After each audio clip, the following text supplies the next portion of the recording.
ہمارے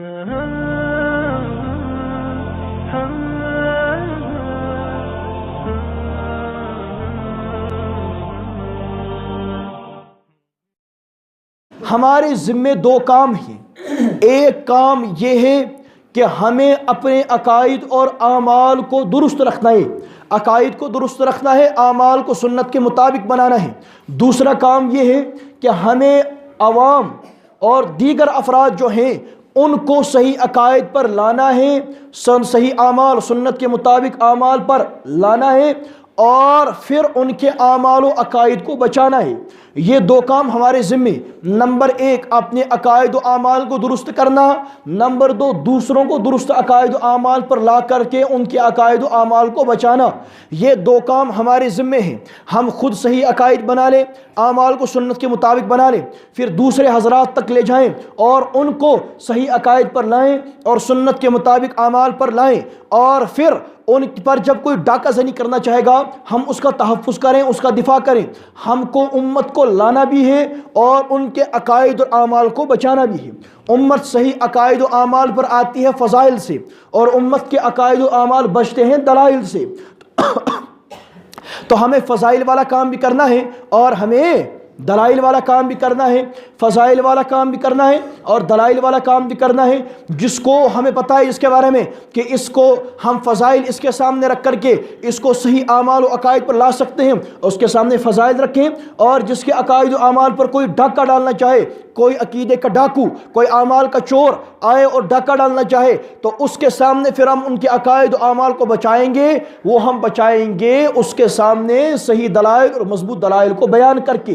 فضائل بیان کریں گے لانے کے لیے اور دلائل بیان کریں گے بچانے کے لیے. تو ہمیں سب کچھ کام کرنا ہے. جو فضائل بیان کرنے پر عبور رکھتا ہو وہ کام کرے، جو دلائل بیان کرنے پر عبور رکھتا ہو وہ کام کرے. ایک دوسرے کو معاون سمجھے تاکہ امت جڑتی چلی جائے، امت کٹے نہ.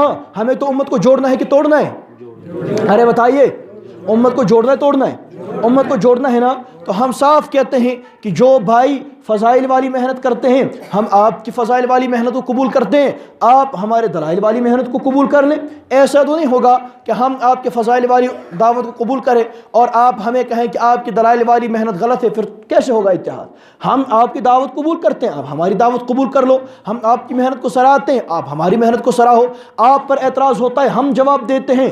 ہم پر کوئی اعتراض کرے، اگر آپ علمی جواب نہ دے سکیں کم از کم تحفظ ہی کریں. اگر تحفظ نہیں بھی کر سکتے کم از کم مخالفت تو نہ کریں، کم از کم پیٹھ پیچھے برائی تو نہ کریں.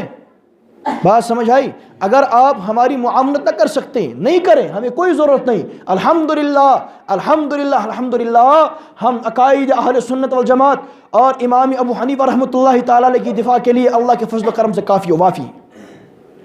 ہمیں کوئی ضرورت نہیں آپ کی، لیکن کم از کم مخالفت بھی تو نہ کریں، کم از کم پیچھے یہ تو نہ کریں. دیکھیے، جو آدمی کہتا ہے ہمیں امت کو جوڑنا ہے، اور جوڑنے کے بعد کہ جی اہل بدعت کو بھی لاؤ ہمیں جوڑنا ہے، ملحدین کو لاؤ ہمیں جوڑنا ہے، صحابہ کے دشمنوں کو لاؤ ہمیں جوڑنا ہے، اور ہم تو تمہارے اپنے ہیں ہمیں الگ کیوں کرتے ہو؟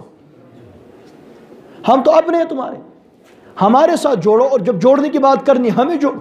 ہم تو بیٹھے کہ ہم سے کب جڑو گے؟ تو یہ کون سی مصیبت ہے کہ ہمیں اہل بدعت سے تو جڑنا ہے، ہمیں ملحدین لامذہبوں سے تو جڑنا ہے، لیکن اپنے جو لوگ ہیں. اچھا آپ دیکھیں، آپ مجھے بتائیے، ایک ہوتا ہے عقیدے کا اختلاف اور ایک ہے انداز کا اختلاف. ہم کہتے ہیں بریلوی گمراہ، ہم کہتے ہیں غیر مقلد گمراہ، ہم کہتے ہیں جماعت اسلامی والے گمراہ، ٹھیک ہے نا جی؟ تو ہم اس بنیاد پر کہتے ہیں کہ ان کا عقیدہ درست نہیں ہے، ٹھیک ہے نا جی؟ ان کا عقیدہ درست نہیں ہے. اور دوسرا آدمی آپ کے پاس آ کر کے کہتا ہے کہ وہ تو غلط ہیں ہی، لیکن نعمان بھی غلط کرتا ہے. کیوں؟ ان کی حقیقت بیان کر کے نعمان بھی غلط کرتا ہے، ان کو اس طریقے سے بیان نہیں کرنا چاہیے، ایسی بات کرتا ہے. تو اب آپ مجھے بتائیے ذرا سوچ کر، جب میں نے کہا کہ وہ گمراہ ہے تو میں نے کتنوں کو غلط قرار دیا؟ 3 کو. ارے بتائیے نا، آپ تو بتا دیں کچھ نہیں، میں بھی تھکا ہوا ہوں بھائی، آپ جواب تو دیں. میں نے کتنوں کو غلط قرار دیا؟ 3 کو.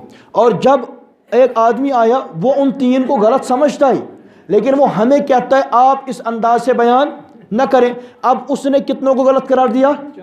اس نے 4 کو غلط قرار دیا. وہ تو تھے ہی, اس نے مجھے بھی غلط قرار دے دیا. اب اگر ان کو غلط قرار دے کر کے میں فسادی ہوں تو وہ مجھے بھی غلط قرار دے کر کے مجھ سے بڑا فسادی ہوا نہیں ہوا؟ ٹھیک ہے نا. ہم کہتے ہیں 3 غلط, وہ تو کہتا ہے 4 غلط. تو بڑا فسادی تو ہے, بڑا فسادی میں کہا ہے کہ نہیں. پھر آگے چلیے ایک اور بات. جب میں کہتا ہوں وہ 3 غلط ہیں تو میں کس بنیاد پر کہتا ہوں؟ عقیدے کی بنیاد پر, کہ ان کے عقائد درست نہیں ہیں. ٹھیک ہے نا جی, ان کے عقائد درست نہیں ہیں. اور جب یہ کہتا ہے کہ نعمان غلط ہے, یہ کس بنیاد پر کہتا ہے؟ کہ اس کا انداز درست نہیں ہے. یہی کہتا ہے نا, میرے عقائد پر تو وہ مطمئن ہے کہ اس کا عقیدہ ٹھیک ہے, اس کے اعمال ٹھیک ہیں. ہاں کہتا ہے انداز درست ہے, یہی کہتا ہے نا. تو میں ان کو غلط کہتا ہوں عقیدے کی بنیاد پر, یہ مجھے غلط کہتا ہے انداز کی بنیاد پر. قیامت کے دن جو جنت و جہنم کے فیصلے ہوں گے وہ انداز کی بنیاد پر ہوں گے یا عقیدے کی بنیاد پر ہوں گے؟ عقیدے کی بنیاد پر. تو ہم ان کو اس بنیاد پر غلط کہتے ہیں جس پر جنت و جہنم کا فیصلہ ہونا ہے, اور وہ مجھے اس بنیاد پر غلط کہتا ہے جس پر کوئی فیصلہ ہونا ہی نہیں. تو آپ کیوں غلط کہتے ہیں؟ اور اگر آپ کو حق حاصل ہے کہ آپ مجھے ان چیزوں پر غلط کہیں جن پر فیصلہ ہونا ہی نہیں, پھر مجھے حق کیوں نہیں حاصل کہ میں ان کو ان چیزوں کی بنیاد پر غلط کہوں جن پر فیصلہ ہونا ہے؟ عجیب منطق چلتی ہے یہاں. ہم آہ بھی کرتے ہیں تو ہو جاتے ہیں بدنام, وہ قتل بھی کرتے ہیں تو چرچا نہیں ہوتا. ایک مرتبہ ہم ایک مدرسے میں بیٹھے ہوئے تھے تو ایک آئے صاحب, وہاں ایک مفتی صاحب بھی بیٹھے تھے. اس مفتی صاحب نے اسے کہا یہ نعمان ہے. تو کہا یہی ہے؟ کہ جی ہاں یہی ہے. کہا جی آپ سے ملنے کا بڑا شوق تھا. میں نے کہا بہت اچھا ہو گئی ملاقات. کہا مجھے آپ سے تھوڑی گفتگو کرنی تھی. میں نے کہا کریں. تو اس نے یہی بات بیان کی کہ جی آپ کا انداز درست نہیں ہے. میں نے اسے کہا میرے بھائی تو مجھے بتا, تو غیر مقلدوں کو حق پہ سمجھتا ہے یا غلط سمجھتا ہے؟ کہ جی میں تو گمراہ سمجھتا ہوں. میں نے کہا میں بھی گمراہ سمجھتا ہوں.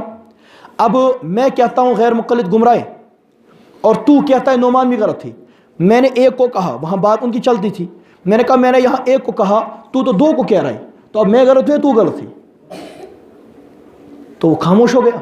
پھر میں نے اسے یہی بات کہی کہ میں غیر مقلدوں کو کس بنیاد پر غلط کہتا ہوں؟ کہا جی عقیدے کی بنیاد پر. میں نے کہا تو مجھے کیوں غلط کہہ رہا ہے؟ کہ جی انداز کی بنیاد پر. میں نے کہا قیامت کے انداز پر فیصلہ ہوگا عقیدے پر فیصلہ ہوگا؟ کہ جی عقیدے پر فیصلہ ہوگا. میں نے کہا پریشانی تجھے کیا ہے؟ جس پر تو اعتراض کرتا ہے اس پر تو فیصلہ ہی نہیں ہونا. والذین هم عن اللغو معرضون, تو اعراض کر. من حسن اسلام المرء ترکہ ما لا یعنی, اس کا تو کوئی فائدہ ہی نہیں ہے, چھوڑ دے. تو بزرگوں ہم یہ بات عرض کرتے ہیں, اور یہ یہاں بہت بڑی دھاندلی چلتی ہے کہ ہم تو امت کو جوڑنے والے ہیں. اگر امت کو جوڑنے والے, میں تو تمہارا اپنا ہوں, ہم سے کیوں توڑتے ہو؟ اور ہمارے پاس شواہد واقعات ہے. یہ تو بھائی غلط بات ہے, یہ تو بات چلنے والی. اگر آپ کا اصول یہ ہے کسی سے چھیڑو مت, تو ہم سے کیوں چھیڑتے ہو؟ یہ میرا ایک ساتھی بیٹھا ہوا ہے, اس نے مجھے سنایا, کہا جی فلاں آدمی نے مجھے کہا کہاں جانا ہے؟ میں نے کہا جی نعمان کے ساتھ جانا ہے. اس کے ساتھ, اس کے ساتھ. یہ ہم کو غیر مقلد بریلیوں سے بدتر تھے. وہ تو گمراہ ہیں, ان کو تم سمجھتے ہو, اور ہم تو سنی الحمدللہ, ہم دیوبندی ہیں. ہمارے اگر تمہیں انداز کام سے اختلاف ہے تو اس سے تم اختلاف رکھو, لیکن تمہارا تو اصول ہے نہیں کسی سے چھوڑو نہیں.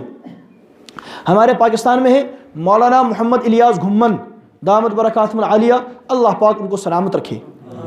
حضرت نے فرمایا, کہا میں ایک جگہ تھا تو وہاں ایک عالم ملے, وہ تبلیغ کے ساتھ چل رہے تھے.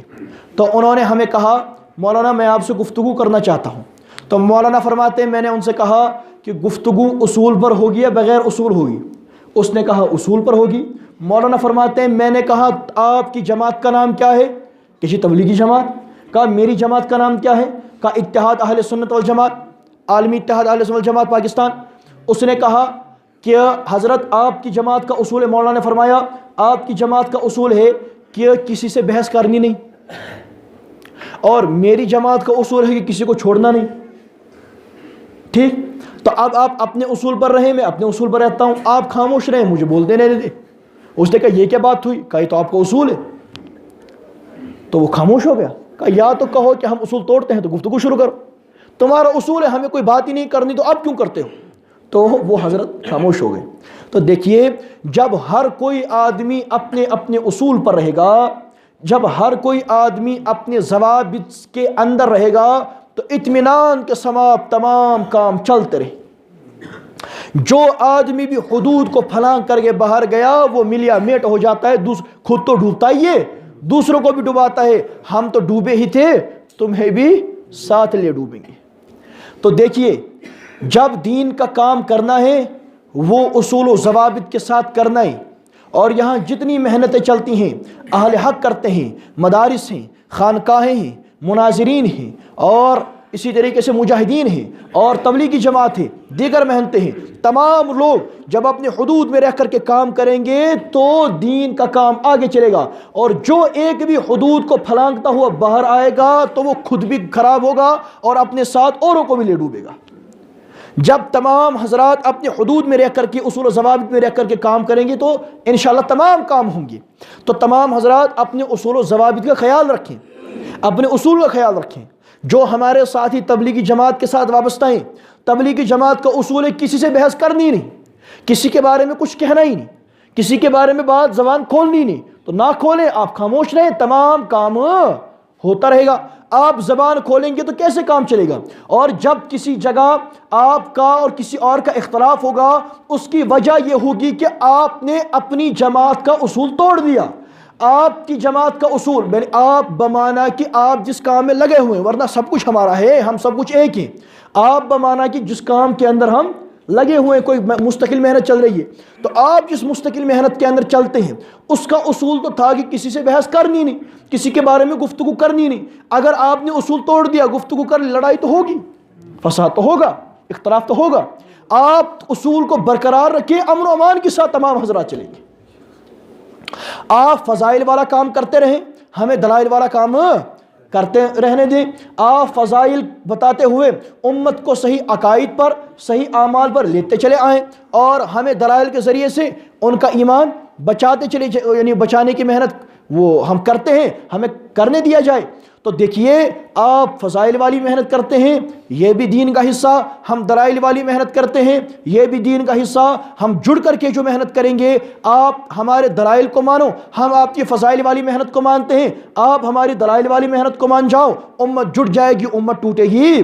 اگر ہم آپ کے فضائل والی محنت کو مانیں اور آپ دلائل والی محنت کو نہ مانیں تو امت تو ٹوٹے گی۔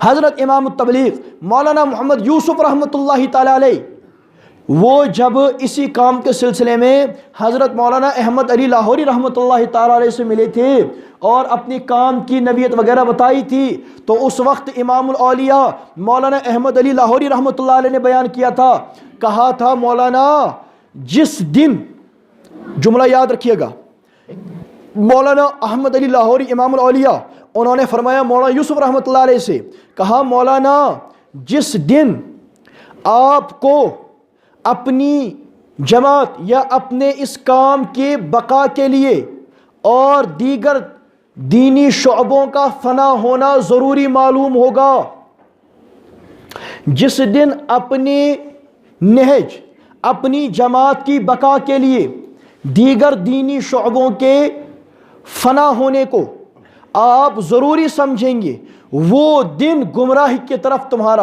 پہلا قدم ہوگا۔ یہ کنہوں نے فرمایا؟ لاہوری نے۔ تو دیکھیے جب کام اصول و ضوابط کے ساتھ ہوگا تو آگے کام چلے گا۔ ارے بھائی مولانا یوسف کاندلوی رحمۃ اللہ علیہ تبلیغ کے سلسلے میں گئے سندھ، اور سکھر علاقے میں جلسہ تھا، پنڈال کے باہر کسی صاحب نے ابو الاعلیٰ مودودی صاحب کی کتابیں رکھیں، تو حضرت مولانا یوسف رحمۃ اللہ تعالی علیہ وہ گئے خود اور اٹھا کر کے اس کو کہا یہاں سے اس کو اٹھاؤ اور اس گمراہی کے اڈے کو دور جا کر کے کہیں جگہ پر لگاؤ جہاں نہ لگاؤ۔ کیا آج ہم اس بات کا تصور کر سکتے ہیں؟ نہیں۔ تو بھائی جو ہمارا دل جلتا ہے تو ہم باتیں کرتے ہیں۔ تو دیکھیے امت جب جڑ کر کے ہم بات کریں گے اور کام کریں گے تو امت جڑتی چلی جائے گی اور کام بھی ہوتا چلا جائے گا۔ اگر ہم نے گڑبڑ کی تو پھر سارے کام ملیا میٹ چلے جائیں گے اور کوئی بھی کام نہیں ہو پائے گا۔ سبيل الدموع سبيل مريح تنهى أدا يا صاحي كي تستريح، وبث الدعاء الخفي الصريح، يسعك الفضاء الرحيم.